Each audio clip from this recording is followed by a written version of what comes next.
going to preface this video real quick. If you can't already tell by the title, I was unsuccessful in trying to make glue, and I thought at first that I wasn't going to post this video just for the fact that I failed, but I decided to go ahead and post it just for the fact that I feel like today there's so much emphasis on people trying to do things perfectly, especially on the internet.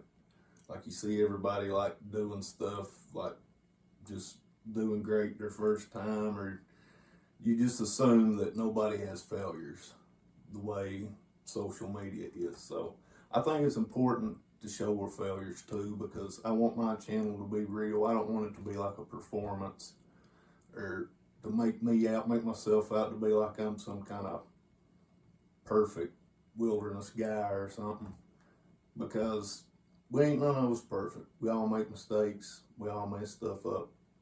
But the important thing is that we learn from our mistakes. So I just want to go ahead and post this video, and hopefully y'all enjoy it and don't do what I've done.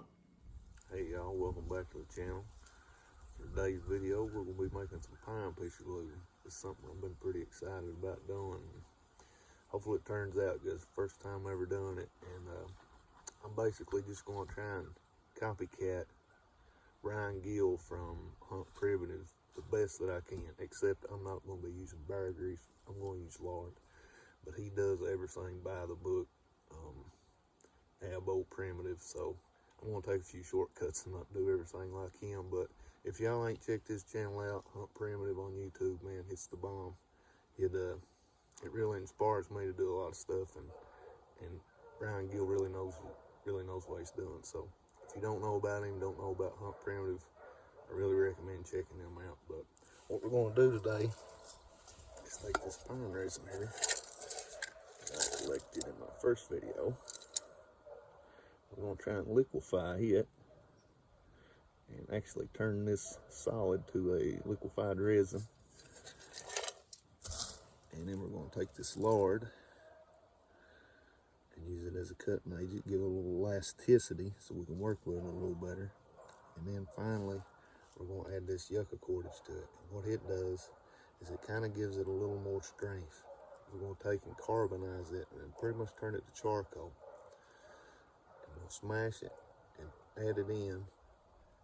And it's kind of just like a fibrous agent that kind of holds it together better.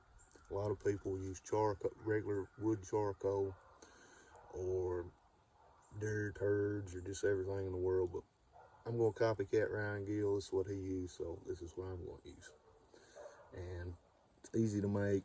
So this is the first time I ever tried it, and I mean, really strong.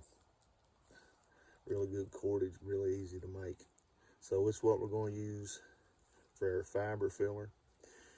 And I'm going to get the fire started here, and we're going to get started cooking everything, and hopefully we'll make some good glue. Stay tuned. So we got the fire rolling. Lots of grass melting down. But there we go, we got my fire a little too hot. It got hot all at once on me. And what I'd done, I had put my cordage in aluminum pot pan to cook it. And it got the fire too hot and I burnt my can up. So don't do what I did and use a pop can. I just hope that when I take it out of there, it ain't destroyed and burnt plumb up. But I'll take it out of here in a minute and see what we got. Hopefully it's, if it's like that, that's okay. That's what we want. But hopefully it ain't just burnt plumb up. Note to self: don't let yucca cordage get too hot. Most of mine burnt up. This is probably half of what I had in the can, but that was my fault. I just put the can way too close to the fire, too much heat, and it just incinerated. Instead of turning to char like this, it's just gone. But a bunch of yucca plants here in the yard. Maybe I can whip up some more cordage and put it in something. I'm putting something a little thicker than a can this time too. Well, the heat don't transfer as easy, but maybe I can get some more on there and use frisks, because I just don't think it'll be enough. But what I'm going to do next is grind all this up, kind of like Morgan pestle style, and that will be fibrous stuff you see there. That's going to act as our fiber for pitch glue. I got my pot. I cooked that too close to the fire. My resin caught fire. I throw the stump on it to extinguish it. I kind of think it's done. Also, bad weather setting in, starting to rain a little.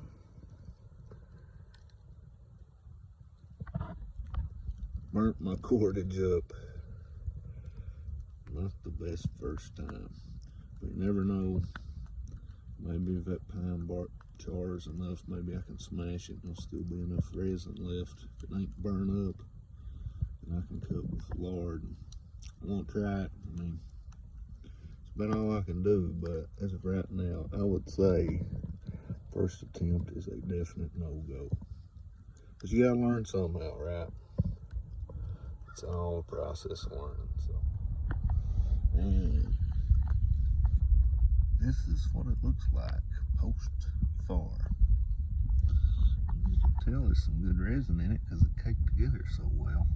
And it just burn up. Just let it get away from me. You live and learn, right?